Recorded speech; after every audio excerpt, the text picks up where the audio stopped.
ఈ 10వ నెలలోనికి దేవాది దేవుడు మనందరినీ సజీవులుగా ఉంచాడు అంటే ఆయన మనలను ప్రేమిస్తున్నాడు అనడానికి రుజువు ఇదే.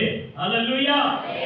పిల్లరా, చదవబడినటువంటి 5 వాక్య భాగాలలో ఒక 3 మాటలు ఈ రోజు మనం ప్రశాంతంగా విందాం. మొట్టమొదటి వాక్యం ఏంటంటే విశ్రాంతి దినమును గూర్చినటువంటి వర్తమానం. రెండవ వర్తమానము సమూయేలు చనిపోయి 4 సంవత్సరాలు గడిచాయి, 5వ సంవత్సరం వచ్చేసింది కనుక సమూయేలును ఉద్దేశించి కూడా ఒక మాట, మానవుడి సమూయేలును ఉద్దేశించి కూడా ఒక మాట మనం జ్ఞాపకం చేసుకుంటాం. మూడవ వర్తమానం ఏంటంటే గృహమును గూర్చి ఒక వర్తమానం మనం జ్ఞాపకం చేసుకుంటాం. ఒక్కొక్క మాటే వర్తమానం అంటే ఒక్కొక్క ప్రసంగంలో 3 మాటలు ఉండవు. ఇవన్నీ కూడా ముచ్చటగా ఆమె దేవుడు ఆమె జీవితంలో చేసిన మేలులన్నిటినీ కలబోస్తూ ఒక మాట, మొత్తం 3 మాటలు. దేవునికి స్తోత్రం. విశ్రాంతి దినపు ఆరాధనలోనే ప్రభు వల్ల వర్తమానం కూడా వస్తుంది మీకు. కనుక ఇవన్నీ మనసు పెట్టుకుని జాగ్రత్తగా వింటే నువ్వు కడుపు నిండా తింటావు. ఫస్ట్ జీవాహారము తిరిగిన తర్వాత శరీరాహారము రెడీగా ఉంది కాబట్టి అది కూడా తిందాం. కనుక ఏ మాత్రం మీరు ఆలోచించొద్దు, ప్రశాంతంగా దేవుని యొక్క వాక్యాన్ని వినాలని నేను ఆశపడుతున్నాను. ప్రియులారా, ఈ 10వ నెలలో దేవాది దేవుడు మన జీవితంలో ఏదో ఒక గొప్ప మేలు చేయబోతున్నాడు. నీ క్రియలు నేను ఎరుగుదును, నీ జీవితంలో ఆయన ఒక గొప్ప కార్యము చేయబోతున్నాడు. అది ఏంటో నీకు నాకు తెలియదు. ఎదురు చూస్తే ఖచ్చితంగా దాన్ని ఎదుర్కోగలవు, దాన్ని ఖచ్చితంగా అనుభవించగలవు. అయితే చదవబడిన లేఖన భాగంలో దావీదు కీర్తన ఎన్నోసార్లు మేము చెప్తున్నాము, మరలా జ్ఞాపకం చేస్తున్నాము. 2-3 పొరపడుతున్నారు. కీర్తనలు చదివేటప్పుడు ఎవరు కూడా అధ్యాయములు అని పలకరాదు. కీర్తనలు అనగా పాటలు. సాంగ్స్ ని అధ్యాయం అని పలకూడదు. చదివేటప్పుడు ఆ వచనాలను కూడా చరణములు అని చదవాలి. ఓకే, పాటకు ఉండేవి చరణములు, అధ్యాయాలకు ఉండేవి వచనములు. కనుక ఆ విషయాన్ని కూడా మీరు గమనించాలని నేను మనం చేస్తున్నాను. ఈ విషయం అన్యదా భావించొద్దని, అర్థం చేసుకుంటారని ప్రేమపూర్వకంగా తెలియజేస్తున్నాను. ప్రియులారా, 90వ దావీదు కీర్తనలో 3వ చరణము మనం చదువుకున్నాం. మొట్టమొదటిగా సమూయేలును ఉద్దేశించి ఒక మాటను మనం జ్ఞాపకం చేసుకుంటున్నాము. నీవు మనుషులను మట్టికి మార్చుచున్నావు అని చెప్పిన మాట అక్కడ ఉన్నది. దేవునికి స్తోత్రం. దేవుడు మరణమును తీసుకుని రాలేదు. జాగ్రత్తగా వినండి. దేవుడు ఏ మనిషికి సరిపోవుట ఆయనకి ఇష్టం లేదు. ఆదాము అవ్వకి చెప్పింది ఏంటంటే, మీరు సావకుండునట్లు ఈ మంచి చెడ్డలను వివరించే ఈ వృక్షమును మీరు తినకూడదని చెప్పాడు. దేవుడు ఒక ఆజ్ఞ ఇచ్చాడు వారిద్దరికి. ఏదైతే తినొద్దన్నాడో వద్దన్న పని ఓలిగా చేశారు. వారు ఏం చేశారు? సావకుండునట్లు అని చెప్పాడు దేవుడు. సావకూడదంట, పండు జోలికి వెళ్ళకూడదు. ఈ సమయాలు చేసిన పని ఏంటంటే, నువ్వు బ్రతకాలంటే గురుకులు తినకూడదు. అదవుతుందా? కానీ తాగిన వద్దులో మందు సీసాలో గురుకులు కలుపుకొని తాగాడు. ఎప్పుడు కూడా ఎటకారం చేస్తుంటాడు కదా, నేను చచ్చిపోతాను ఈసారి, ఎప్పుడు పడతాడు ఈ బాధ అని ఎన్నోసార్లు ఎటకారం ఆడుంటాడు తన భార్యతో.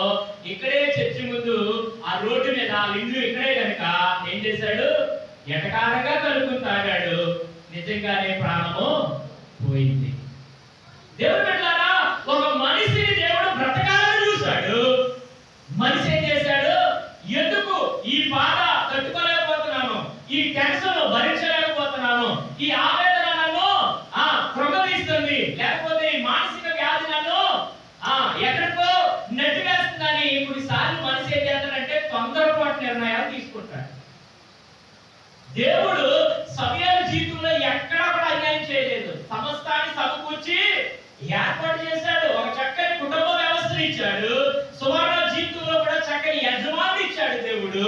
కానీ యజమాను ఉన్నసేపు కూడా యజమానునికి అనుకూలంగా బ్రతకలేనందువలన, లేకపోతే యజమానికి సంతోష పెట్టలేనందువలన, యజమానికి ఇవ్వవలసిన గౌరవం ఇవ్వలేకపోయినందువలన కొంతమంది ఏమవుతారంటే వారు తొందరపాటు నిర్ణయాలు తీసుకుని దేవుని యొక్క ఆజ్ఞను అతిక్రమించి ఏమైపోతారు?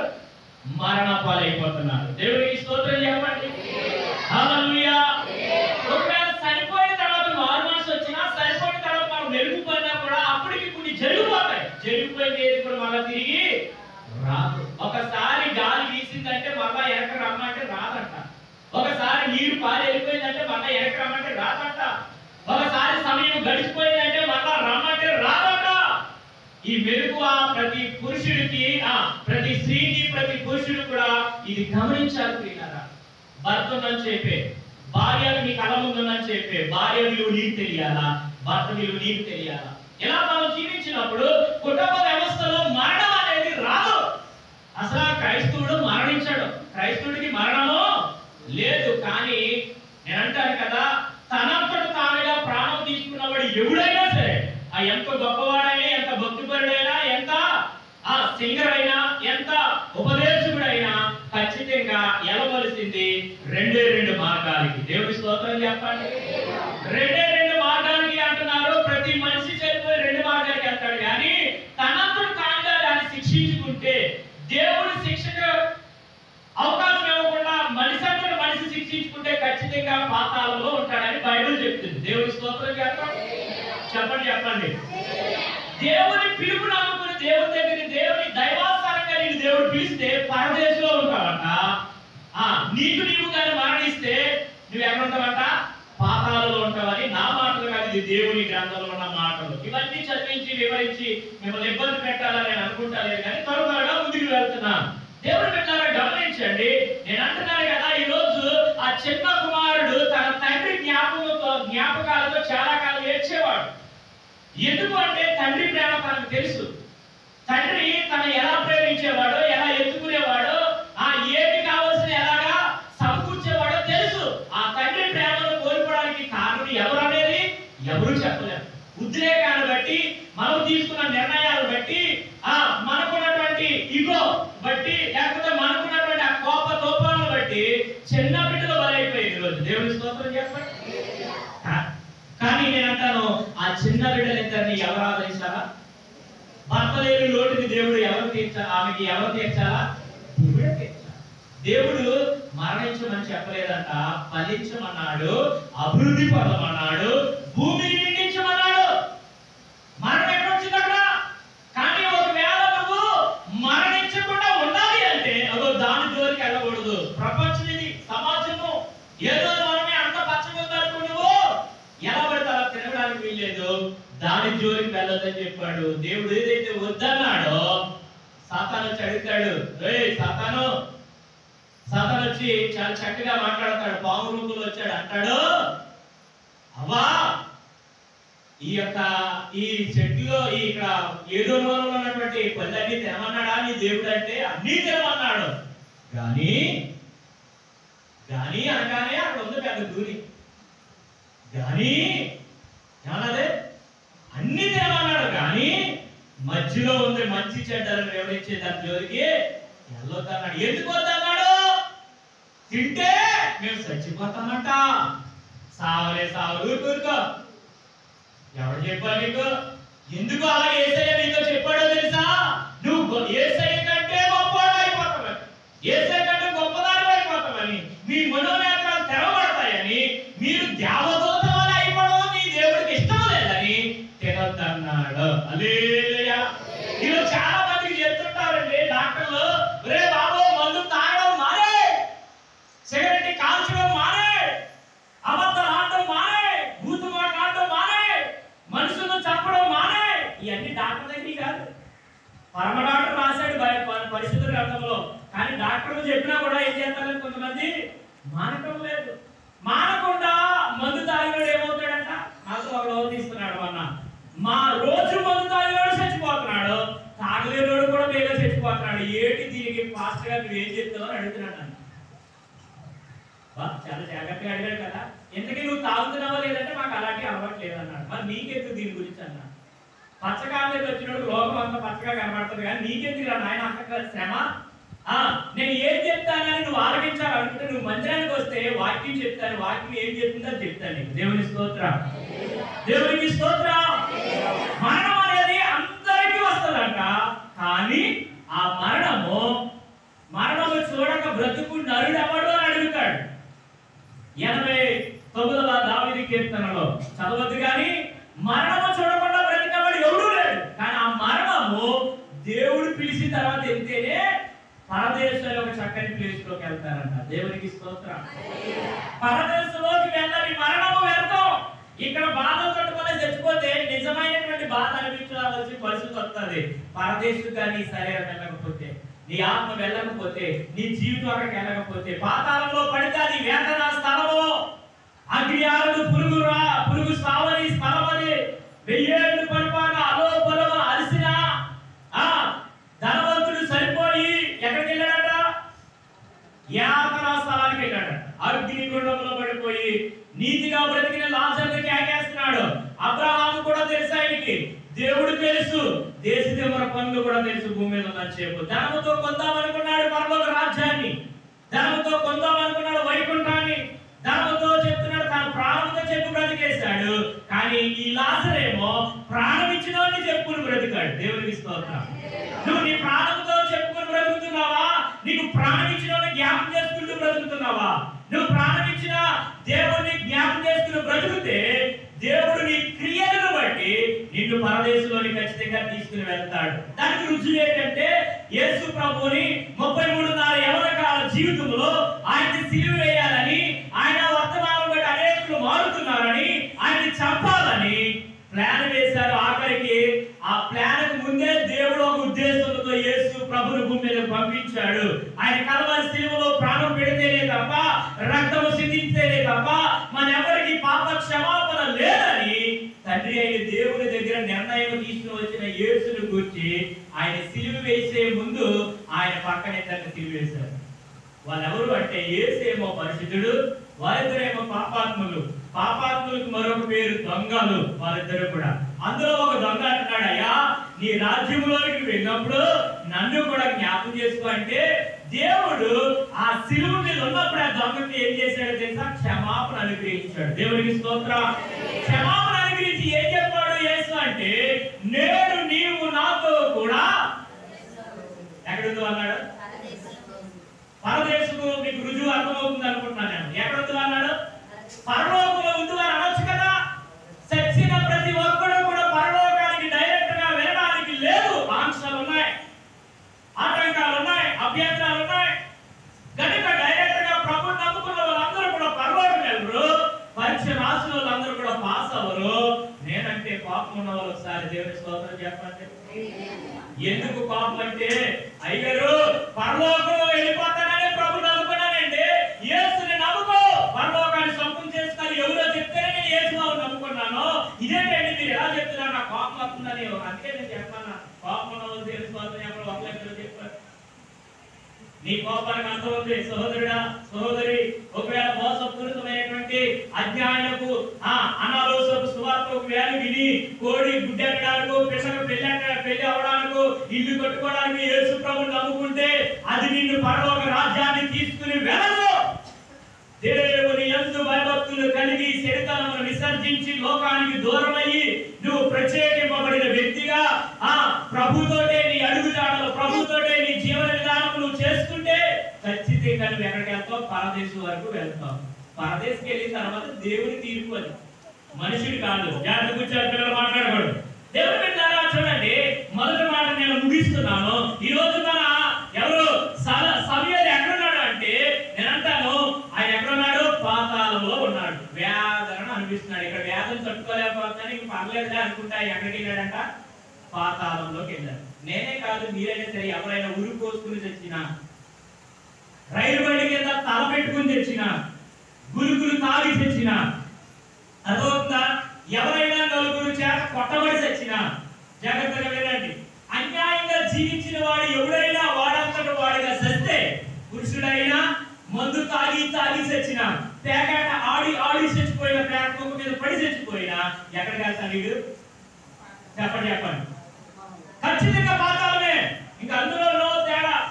ఒక దినాన్ని ఒక ఆయన పేకాట ఆడి పేక కుక్క మీద పడిపోయి, రాజు వచ్చాడు, కింగ్ వచ్చాడు, నేను గెలిచేస్తున్నాను, ఓడిపోయాను పడిపోయాడు, మొక్క మీద పడి చచ్చిపోయాడు. ఆ కార్యక్రమాన్ని నన్ను పిలిస్తే నేను ఏమని చెప్పాలా?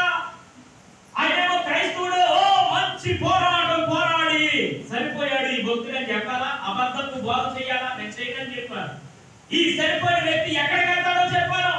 వాటిని ఆధారం చేసుకుని మాట్లాడారు ప్రియులారా. ఈరోజు అలా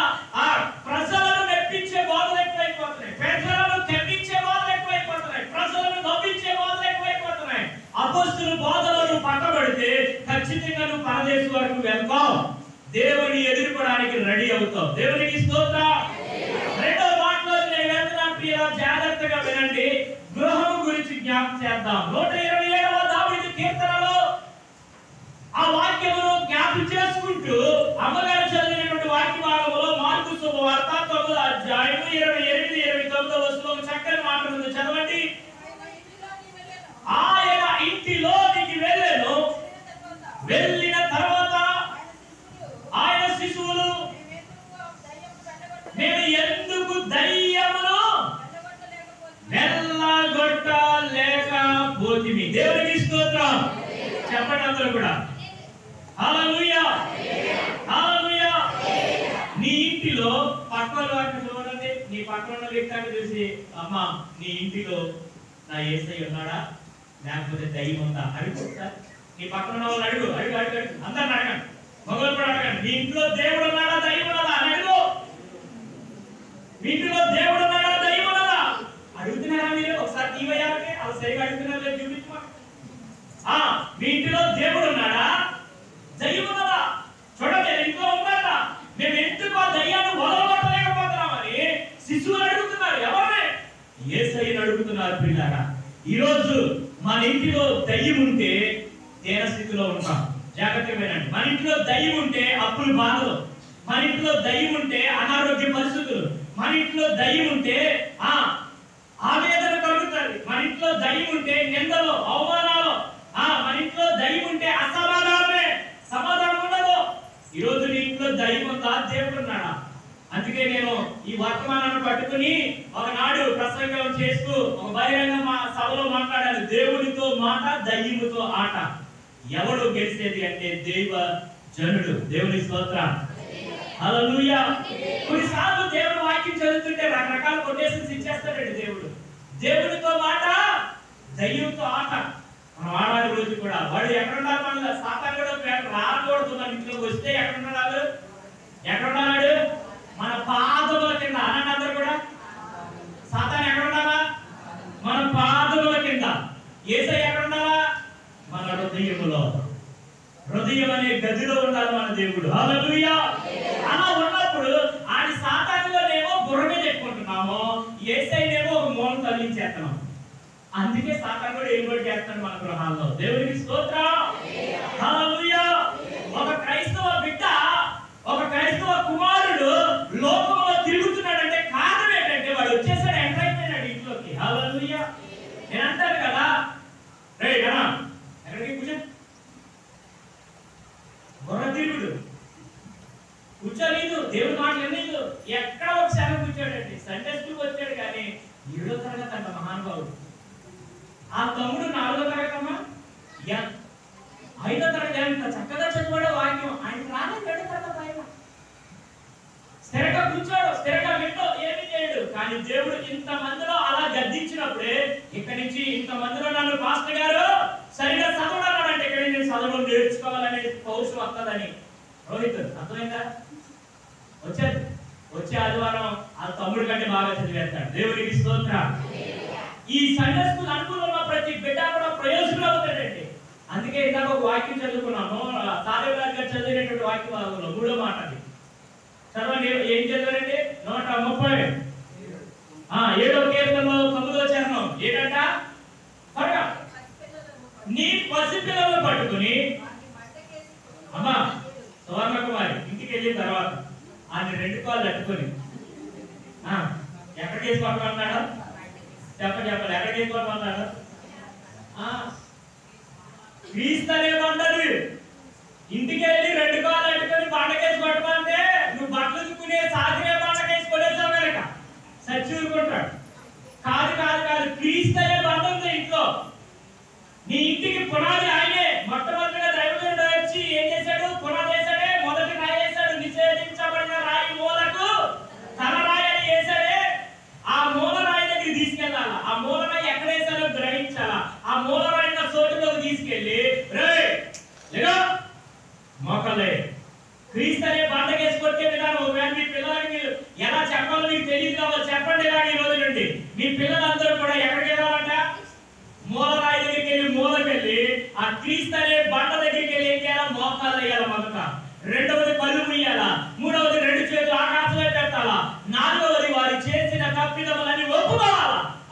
దేవుడు వారితో మాట్లాడతాడు.